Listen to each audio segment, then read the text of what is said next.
So it's going to be an El-Classico final.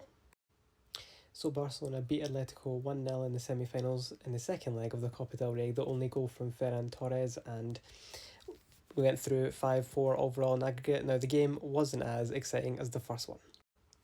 So the stats pretty much show all Barcelona better overall, more of the ball, more shots. Yeah, okay, they only won 1-0, but watching the game, you could tell that they weren't really troubled. They were one thing that was really good actually, and the commentators point this out, was the amount of times that Atletico were getting caught off offside. Now, yeah, they had a goal chalked off for offside, and while part of that is down to the attacker making the run and being a bit too early, I think a lot of the defensive work gets overlooked, and I think Barcelona were very disciplined in their line and their shape, and every time they're in possession of the ball, it's just so difficult for anyone to take the ball off them, and this is notorious, throughout of their history of their football club. They've always been good in possession, and with the team they have just now, again, they're doing it once again. I mean, look here, more passes, pass accuracy was slightly better.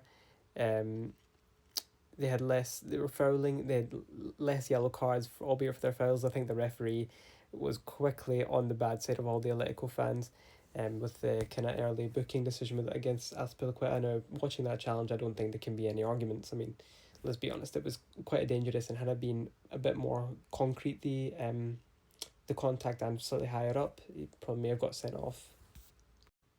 So now we have this tasty final, and yeah, if I was to make a prediction right now, I might make one later on closer to the date, because a lot of things can happen between now and when this match is set to happen, form and the lead up and all that jazz. But I would probably say Barcelona, because they've had the Madrid's number over the last few matches. They've won the last three, I think. Some have been incredibly comfortable, including that 4-0 absolute demolishing. They just seem to have the ability to outplay them at the moment, and in boxing they say styles make fights, and while that's not as applicable in football, a lot of the times you can just look at the match sheet and see who's playing and make a prediction, and you're more often than not you can be spot on if one of the teams have better quality. But in this instance, despite Barcelona and Real Madrid both boasting elite players, Barcelona's overall style just seems to be a really bad matchup and a tough matchup for Real Madrid, and the league table shows that Barcelona are a notch ahead.